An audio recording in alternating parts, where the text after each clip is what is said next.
بسم اللہ الرحمن الرحیم۔ یہودیوں کا یہ عقیدہ تھا کہ حضرت عیسیٰ علیہ السلام کو سولی دے دی گئی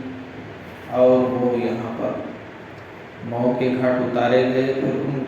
ان کو دفن کیا۔ عیسائیوں کا یہ عقیدہ تھا کہ ان کو سولی دے دی گئی، پھر ان کو موت آئی، ان کو دفن کیا گیا، پھر زندہ کیا گیا، پھر آسمانوں پر اٹھایا گیا۔ اللہ رب العزت ان دونوں کی باتوں کی تردید کر رہے ہیں، نہ ان کو سولی دی گئی ہے، نہ وہ موت کا مزہ چکے ہیں، اور باضابطہ ان کو ان کی صورت کی مشابہ کر کے ایک آدمی کو رکھا گیا تھا جو ان کے لیے تدبیر اختیار کر رہے تھے۔ انہی میں سے ایک آدمی کو ان کی صورت دے کر کے ان کو سولی پر چڑھایا گیا اور حضرت عیسیٰ علیہ السلام کو زندہ آسمانوں پر اٹھا دیا گیا۔ اس کے بعد عیسائیوں کا ایک مزاج تھا کہ حضرت محمد صلی اللہ علیہ وسلم ہمارے نبی کے پاس آئے اور انہوں نے اپنی باتوں کی ثابت کرنے کے لیے اور آپ صلی اللہ علیہ وسلم کی باتوں کی تردید کرنے کے لیے انہوں نے کچھ ایسی باتیں کی کہ یعنی یہ بات کی تھی کہ بھئی حضرت عیسیٰ علیہ السلام تو بغیر باپ کے پیدا ہوئے ہیں اور حضرت عیسیٰ اللہ کے بیٹے ہیں، اس طرح کے انہوں نے عقیدے گھڑ لیے تھے۔ تو اللہ رب العزت اس کے اندر فرما رہے ہیں اگر عیسیٰ بغیر باپ کے پیدا ہونے کی بنیاد پر اگر اللہ کے بیٹے ہوتے تو اس سے زیادہ حقدار حضرت آدم ہوتے کہ جو باپ کے اور ماں دونوں کے بغیر پیدا ہوئے، اور اسی طرح حضرت حوا جو بغیر ماں کے پیدا ہوئی، اور حضرت عیسیٰ علیہ السلام بغیر باپ کے پیدا ہوئی، اور بقیہ جو تمام قوم امتیں ہیں وہ ماں باپ کے ساتھ پیدا ہوئی۔ تو اللہ رب العزت کے قدرت کے الگ الگ طریقے ہیں، چاہے وہ اسباب کو اختیار کر کے اسباب کو بناتا ہے یا اسباب کے بغیر اختیار کیے ہوئے بھی اسباب کو بناتا ہے۔ تو اللہ رب العزت قرآن کے اندر فرما رہے ہیں اگر حضرت عیسیٰ بغیر باپ کے پیدا ہونے کی بنیاد پر اگر اللہ کے بیٹے شمار کیے جائیں تو اس سے زیادہ حقدار تو حضرت آدم ہے، لہذا ایسا نہیں ہو سکتا۔ تو اس وقت انہوں نے یہ کیا کہ بھئی اگر ایسا ہے کہ حضرت عیسیٰ علیہ السلام خدا کے بیٹے نہیں ہیں اور ہماری کہیں بھی بات سچی نہیں ہے تو پھر ہم مباہلے کے لیے یعنی اللہ کے رسول صلی اللہ علیہ وسلم نے کہا اگر تم اس بات کو جھٹلاتے ہو تو پھر مباہلے کے لیے تیار ہو۔ مباہلہ کا مطلب یہ ہے کہ ایک میدان میں چلے جائیں،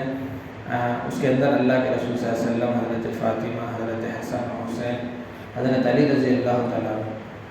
لے کر کے میدان میں گئے اور وہاں بیٹھے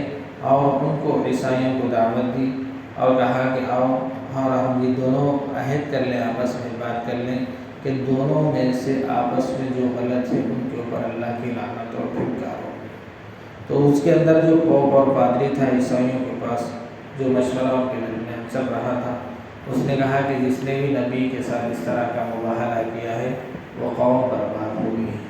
اس وجہ سے وہ جب آئے اللہ کے رسول صلی اللہ علیہ وسلم کے پاس تو انہوں نے اس کے مباہلے سے انکار کر دیا اور کہا کہ ہم آپ کے پاس ٹیکس دے کر کے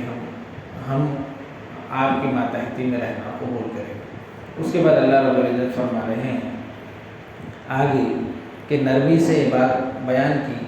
کہ بھئی اگر تم ایک کلمے پر آ جاؤ یعنی اسلام کی دعوت دی اور کہا کہ تم ملت ابراہیم پر آ جاؤ، تو ایک یہودی نے کہا کہ بھئی ابراہیم علیہ السلام تو ہمارے مذہب پر ہیں۔ عیسائیوں نے کہا کہ ابراہیم علیہ السلام نصرانی عیسائی تھے۔ تو اللہ رب العزت فرما رہے ہیں عیسائیوں کا وجود، یہودیوں کا وجود یہ حضرت ابراہیم علیہ السلام کے دنیا سے جانے کے بعد کئی زمانے کے بعد وجود میں آیا۔ حضرت موسیٰ کے زمانے سے، علیہ السلام کے زمانے سے، اور حضرت عیسیٰ کے زمانے میں نصرانیوں کا اس طرح کا ان سے کوئی تعلق نہیں ہے، وہ زمانہ بعید ہے۔ اور اگر حضرت ابراہیم علیہ السلام اگر تم یہ چاہتے ہو کہ حضرت ابراہیم علیہ السلام کی ملت پر قائم رہنا چاہتے ہو یا ان کا مذہب قبول کرنا چاہتے ہو تو پھر محمد صلی اللہ علیہ وسلم کے طریقے کو اختیار کرنا ہوگا۔ ان کا جو طریقہ تھا محمد صلی اللہ علیہ وسلم کا طریقہ بھی وہی ہے۔ تو وہ لوگ نہیں مانے، ان کے ہٹ دھرمی، تو انہوں نے کہا کہ بھی ایسا نہیں ہوگا، ایسا ہوگا۔ تو وہ اللہ رب العزت فرما رہے ہیں انہوں نے اپنے اندر یعنی کتابوں میں کچھ رد و بدل کر کے ایسی آیتوں کو بنایا تھا کہ اور اس کی تفسیر بھی ایسی غلط کی تھی کہ وہ مذہب کی آڑ میں کئی غلط کام کر لیتے تھے۔ اس کے بعد اللہ رب العزت فرما رہے ہیں ایسا نہیں ہوگا۔ تو انہوں نے یہ کیا کہ بھئی اگر محمد صلی اللہ علیہ وسلم کوئی دین کو اگر خراب کرنا ہے تو ہم ایک پلان بناتے ہیں، اس طرح کا پلان بناتے ہیں کہ صبح میں ہم لوگ جائیں گے، سب مل کر کے اسلام قبول کریں گے، پھر چند دن کے بعد پھر ہم کیا کریں گے، اسلام سے واپس لوٹ جائیں گے، تاکہ لوگوں کے دلوں میں شک شبہ پیدا ہو جائے کہ یہ اہل کتاب تو ہمارے سے زیادہ جاننے والے ہیں، عالم ہیں۔ تو انہوں نے شاید ان کو سمجھا، پھر اسلام کو قبول کیا، پھر ان کو سمجھ میں نہیں آیا یا غلط تھا، پھر اسلام سے ہٹ گئے۔ تو اللہ رب العزت فرما رہے ہیں تمہارے قبضے میں ایمان کا قبول کرنا اور تمہارے قبضے میں ایمان کا انکار کرنا نہیں ہے، بلکہ ہدایت کا دینا اور ایمان کو دل کے اندر جذب کرنا یہ ہماری قدرت میں ہے۔ جس کو ہم چاہتے ہیں اسلام اور ایمان اور ہدایت سے نوازتے ہیں، اور جس کو ہم چاہتے ہیں اس سے محروم کر دیتے ہیں۔ اس کے بعد اللہ رب العزت فرما رہے ہیں اگر تم اس کے اندر رہ کر بھی اگر تم کچھ گناہوں کی توبہ کرتے ہیں، مثال کے طور پر ہے زنا کی، چوری کی اور کچھ گناہ ہیں، اگر تم یہ کہتے ہیں کہ محمد صلی اللہ علیہ وسلم ان چیزوں سے روکتے ہیں، اگر ہم ان سے توبہ کر لیں گے تو کہا کہ یہ چیزیں دنیا کے حد تک تو قبول ہے لیکن آخرت میں قبول نہیں ہے، بلکہ شرط یہ ہے کہ تم کو ایمان لانا پڑے گا، اس کے بعد یہ ساری چیزوں کی توبہ کرنا پڑے گا، تبھی اللہ کے نزدیک